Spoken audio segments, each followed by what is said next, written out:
이스라엘아 들으라. 여러분, 우리는 예수님의 지상명령을 잘 알고 있습니다. 마태복음 28장 19절 20절과 사도행전 1장 8절에 나오는 모든 민족으로 제자를 삼고 땅끝까지 증인되는 것, 이것이 예수님의 지상명령이지요. 그런데 구약에도 지상명령이라는 것이 있습니다. 신명기 6장 4절로 9절까지, 11장의 13절로 21절까지, 민수기 15장 37절로 41절까지 세 개의 성서 본문으로 이루어진 유대인들의 신앙 고백이 바로 그것입니다. 이것을 히브리어로는 쉐마라고 하는데 우리말로는 들으라 하는 것입니다. 유대인들은 아침 저녁으로 이것을 읽고 묵상했다고 하며 이것을 자녀들에게 가르쳤다고 하죠. 오늘 말씀은 신명기 6장에 있는 이 쉐마의 서론에 해당하는 부분입니다. 1절 2절 말씀 한번 보겠습니다. 1절 2절 같이 읽어요. 이는 곧 너희의 하나님 여호와께서 너희에게 가르치라고 명하신 명령과 규례와 법도라. 너희가 건너와서 차지할 땅에 생할 것이니 곧 너와 네 아들과 네 손자들이 평생에 내 하나님 여호와를 경외하며 내가 너희에게 명한 그 모든 규례와 명령을 지키게 하기 위한 것이며 또 내 나를 장구하게 하기 위한 것이라. 아멘. 할렐루야. 여러분, 오늘 이 말씀을 전하는 모세는 아주 비장한 각오로 이 말씀을 명했을 겁니다. 왜냐하면 지금 가나안에 들어가려는 목전에 있는 상황입니다. 가나안에서의 생활은 지금까지 살아왔던 광야의 생활과는 전혀 다른 상황이 펼쳐질 것이기 때문에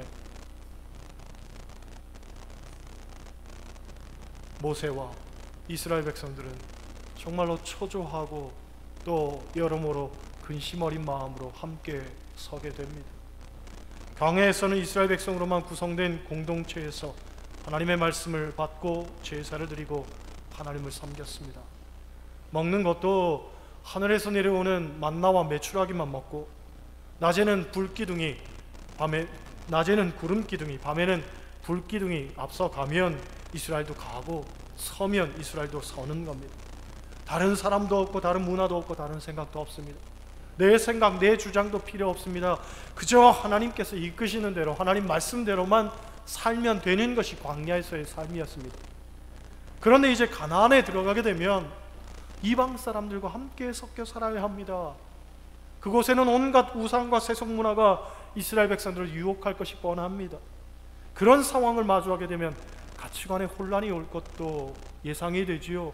신앙적 회의가 들 수도 있습니다. 어쩌면 신앙을 버릴 수도 있습니다. 쾌락과 유흥 앞에 항우장사가 어디 있단 말입니까? 그렇죠? 이걸 모세도 본 겁니다. 소위 그야말로 폭풍전야에 있는 그런 상황이었기 때문에 이 상황 속에서 모세가 선포하는 말씀은 정말로 피를 토해내면서 자기의 온 힘을 쏟아부어서 이스라엘 백성들을 권면하는 그런 말씀이었을 거란 말이죠. 본문을 보면 유대인들에게 부과된 두 가지 의무인 규례와 법도가 나옵니다. 규례는 도덕법을 말하고 법도는 사회 규범을 말합니다. 그런데 이 명령을 구체적으로 누가 지켜야 되느냐? 이 말씀을 듣는 모든 유대인들이 지켜야 된다는 거예요. 모든 사람은 반드시 이 두 가지를 연구하고 지켜야 하며 거룩한 삶을 살아야 합니다. 그래야 한 사람 한 사람이 모아져서 온 유대 공동체가 하나님을 두려워하는 마음을 갖게 되죠. 너희라는 단어가 1절에도 나오고 2절, 3절에도 나옵니다. 그런데 히브리 성경을 보면 1절에 나오는 너희는 복수로 되어 있는데 2절, 3절에 나오는 너희는 단수로 되어 있습니다. 그런데 너희라는 말을 복수든지 단수든지 똑같이 이야기하는 이유에 대해서 유대인 성경학자 허쉬는 말하기를 성경에서 이런 형태의 변화는 유대인의 개념이 하나라는 뜻이죠. 곧 율법을 지켜야 할 의무는 유대 국가의 어느 대표층들에게만 있는 것이 아니라 그 하나의 국가에 포함된 모든 개개인이 한 마음으로 동일하게 지켜 행해야 된다는 거예요. 다시 쉽게 말하면 나 한 사람이 말씀을 지켜 행하는 것이 곧 우리 공동체가 말씀을 지켜 행하는 것이 되고, 그리고 그 공동체가 하나님 안에서 하나된 모습으로 나아갈 때에 이 세상이 온전하게 하나님 안에서 하나 될 수 있다는 거지요.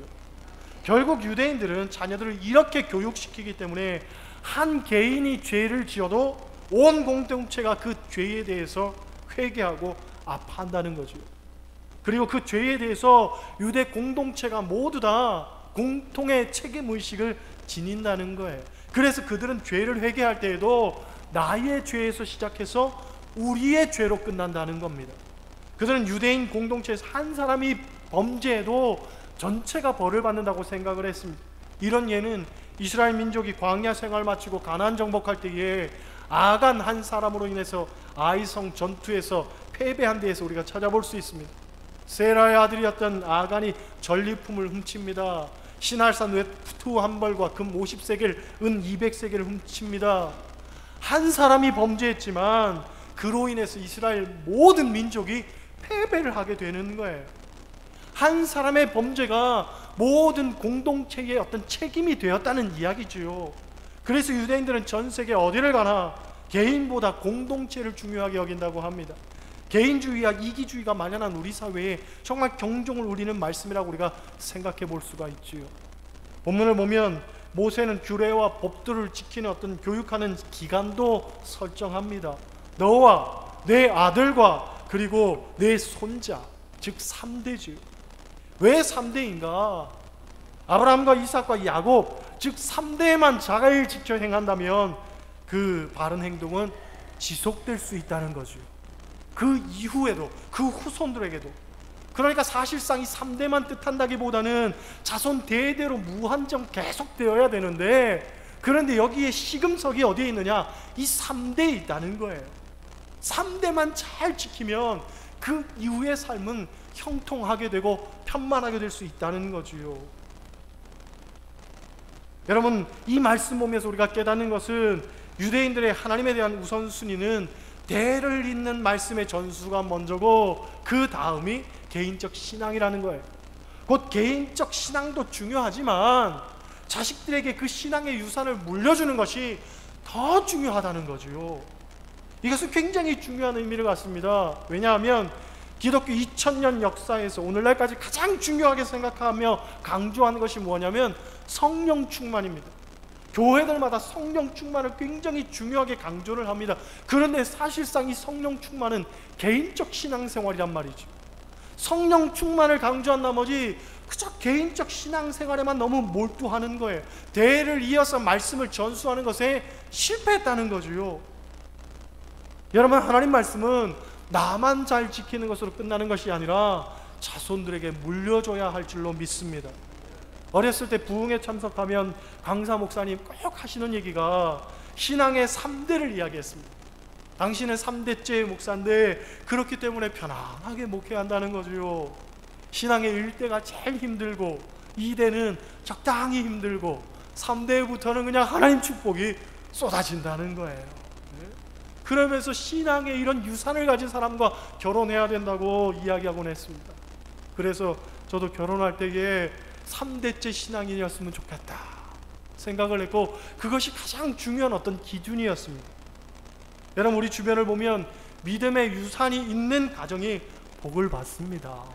그리고 그 자녀들이 잘 됩니다. 그 후손들이 하나님 안에서 형통합니다. 신앙생활 3대째 접어들면 벌써 다릅니다. 무탈합니다. 안정됩니다. 그렇죠? 왜 그렇습니까? 신앙에 기반이 있기 때문에 그렇습니다. 그 깃들이 튼튼하기 때문에 자녀들이 형통한 거예요. 그들이 인식하든 인식하지 못하든 인정하든 인정하지 않든 간에 부모와 내 조모의 끊임없는 눈물과 그들의 무릎이 있었기 때문에 오늘날 나의 현주소가 있는 거예요. 지금 내가 여기 서 있는 거예요. 나의 잘됨이 나의 지식과 나의 유능함과 나의 똑똑함과 나의 노력으로 이루어진 것이 아니라 우리 부모님의 말할 수 없는 기도가 있었고 우리 할머님의 말할 수 없는 그런 헌신이 있었단 말이죠. 그걸 내가 먹고 산다는 것을 우리가 인정하고 분명히 기억해야 될 줄 믿습니다. 그러니까 우리가 신앙의 유산을 잘 정립하는 것이 중요하고, 그리고 그 유산을 계대로 이어주는 것이 참 중요한 거예요. 규례와 법도에는 여러 가지가 있지만 이스라엘 사람들이 가장 귀하게 여기는 것은 안식일법입니다. 안식일법. 유대인이 안식일을 지키는 것이 아니라 안식일이 유대인을 지켰다 하는 그런 유명한 말이 있습니다. 곧 안식일 신앙이 유대인을 지켜주었다는 거지요. 안식일 신앙은 우리로 말하면 주일 신앙입니다. 유대법에 따르면 안식일은 토일이고 개신교 전통에서 예수님이 부활한 주일, 그치? 우리는 주일을 지킵니다. 그렇다면 유대인이 안식일을 지키는 것과 우리가 주일을 성수하는 것이 어떻게 다른가? 그 삶의 내용을 들여다보면 먼저는 강도가 다릅니다. 세기가 다릅니다. 무슨 말이냐? 유대인들은 안식일은 무조건 하나님의 날로 생각을 합니다. 자기를 위한 일은 절대로 하지 않습니다. 하나님과 약속한 것은 반드시 지킵니다. 타협이 없습니다. 반면에 기독교인들의 주일 성수는 어떠냐? 물론 반드시 지켜야 하는 일이지만 일이 있을 때는 못 지킬 수도 있는 날입니다. 그렇죠? 계모임 있을 때, 칠순잔치 있을 때, 결혼식 있을 때 얼마든지 빠질 수 있는 거예요. 그렇죠? 다른 거예요. 유대인들에게 안식일은 하루 종일 온전히 지키는 날입니다. 이 날은 하나님의 날이기 때문에 눈을 떠서 잠자리에 들 때까지 그 날을 하나님께 온전히 내어드립니다. 그런데 우리 기독교인들은 주일 성수, 오전 예배, 11시 예배, 교회에 참석하는 것만 주일 성수고 나머지 시간은 나를 위한 날이지요. 나의 유익을 위한 날이지요. 내가 놀고 먹고 즐기는 날이지요. 하지만 원래부터 기독교인들이 주일을 가볍게 여긴 건 아닙니다. 오늘날 우리가 그렇게 사는 거지 믿음의 선배들은 그렇지 않았습니다. 얼마나 지조가 있고 강단이 있었는지 모릅니다. 백화점이라는 유통 서비스를 만든 워너메이커라는 분은 미국의 상공부 장관으로 임명되었을 때 주일학교 교사하는데 내가 지장이 있습니다. 그래서 거절합니다. 그걸 거절했다는 거예요. 주일학교 교사하기 위해서. 그래서 대통령이 제안을 했습니다. 주일 성수는 절대로 지장받지 않게 할 테니까 이걸 맡아달라고 간곡히 부탁을 해서 이분이 장관을 하면서도 주일 성수뿐만 아니라 주일학교 교사로 봉사했다고 합니다. 얼마나 대단한 어떤 신앙적 기계입니까? 그치요? 여러분, 이런 신앙의 원칙을 갖고 사시기를 소원합니다. 타협할 수도 있고 포기할 수도 있고 적당히 넘어가도 되는 날이 아니라 이 날만큼은 내가 하나님 앞에 드린다, 하나님께 절대로 내 아이의 삶을 드린다 결단할 수 있는 여러분 되시기를 소원합니다. 유대인들은 어떤 경우에도 규례와 법들을 지킨다고 합니다. 그래서 어떤 사람들은 유대인들을 가리켜서 너무 율법적인 경향이 있다라고 말하지요. 그러나 아닙니다. 예수님께서도 율법을 폐하러 온 것이 아니라 내가 율법을 완성케 하려 왔다라고 말하지요. 또한 주님 말씀하시기를 너희의 의가 바리새인보다 낫지 않으면 결단코 천국에 들어갈 수 없다라고 말씀하셨습니다. 우리도 하나님의 법도를 온전히 지키면서 살아야 된다는 얘기입니다. 3절 말씀 보세요. 3절 같이 읽습니다. 이스라엘아 듣고 삼가 그것을 행하라. 그리하면 네가 복을 받고 네 조상들의 하나님 여호와께서 네게 허락하심 같이 젖과 꿀이 흐르는 땅에서 네가 크게 번성하리라. 할렐루야. 듣고 행하면 복을 받게 되고 번성하게 되리라. 할렐루야. 하나님 약속이란 말이지요. 다시금 생각해보면 복을 받고 번성하게 되는 것 무엇할 때 그렇게 되느냐? 듣고 행할 때. 할렐루야. 여러분 듣고 행하시기를 소원합니다. 여러분 우리가 복을 받고 자녀들이 복을 받고 가업이 번성케 되려면 먼저 들어야 됩니다. 들어야 됩니다. 들어야 행할 수 있지요. 그치요? 자꾸 들어야 됩니다. 다시 말하지만 신앙교육은 어렸을 때부터 해야 됩니다. 유대인 아버지는 3살부터 아이들을 무릎에 앉히고 토라 말씀을 가르친다고 합니다. 가르치기 위해서 부모들은 먼저 성경의 전문가가 되겠지요. 가르치려면 내가 알아야 되니까. 그치요? 솔로몬이 왕이 되어서 가장 간절히 구했던 것이 지혜입니다.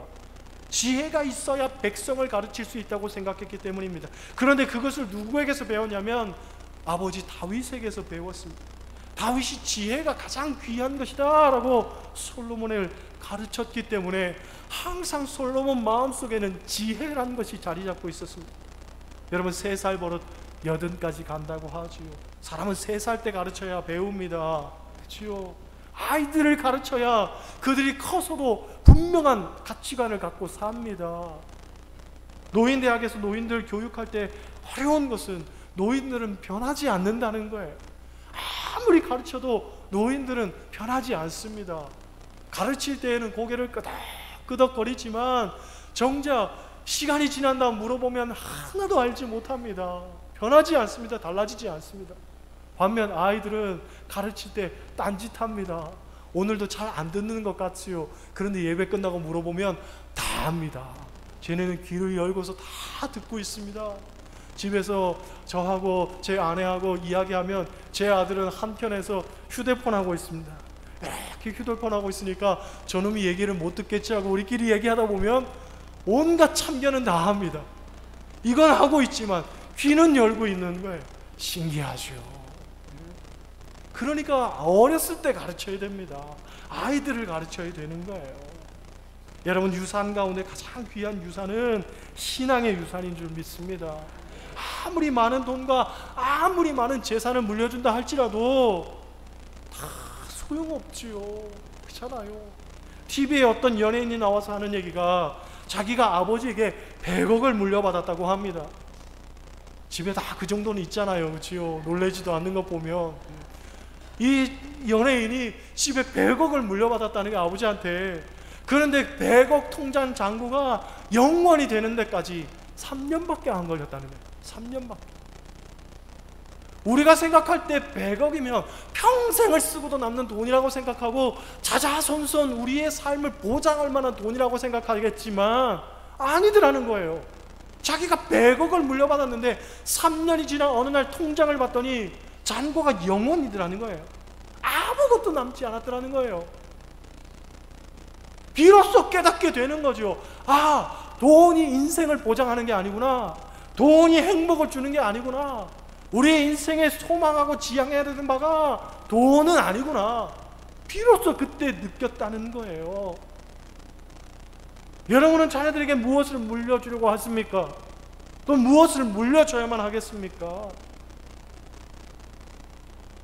세상 사람들은 돈이 중요하다고 생각하고 물질이 중요하다고 생각하고 집과 차를 사는 것이 중요하다고 생각하지만 그렇지 않습니다. 이 세상은 유한합니다. 우리는 영원한 하늘나라를 바라보고 사는 사람들입니다. 저 하늘나라에서 그런 것은 다 소용없습니다.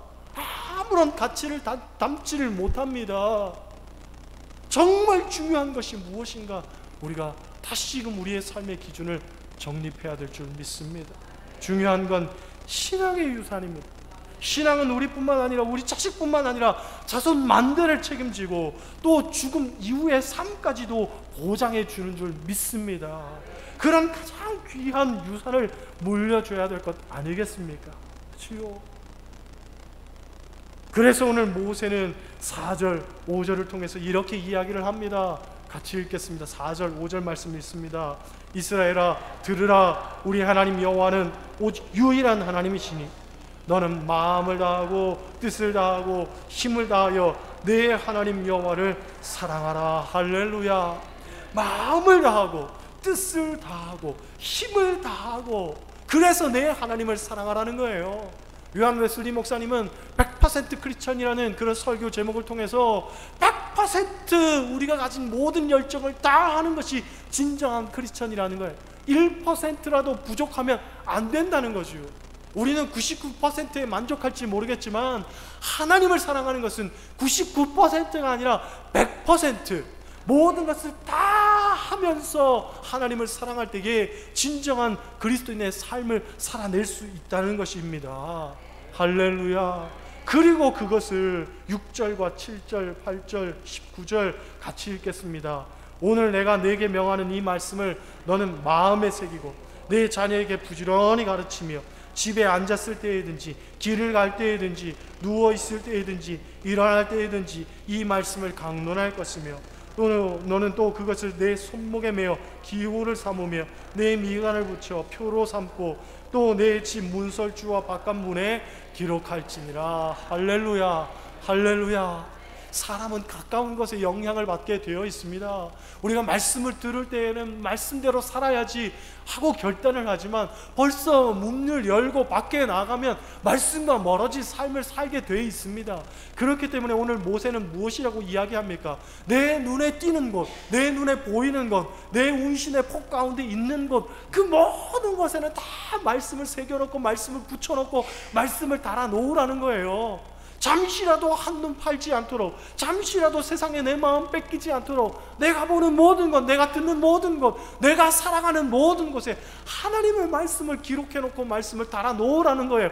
그래야 말씀대로 살 수 있다는 거예요. 잠시라도 한눈 팔면 안 됩니다. 우리가 곁눈질하면 안 됩니다.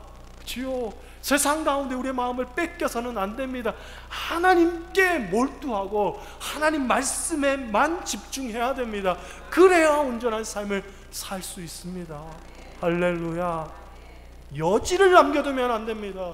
빈틈을 주어서는 안 됩니다. 오늘도 사단 마귀는 우는 사자와 같이 우리를 삼키려고 호시탐탐 노리면서 우리의 빈틈을 공략하려고 하지요.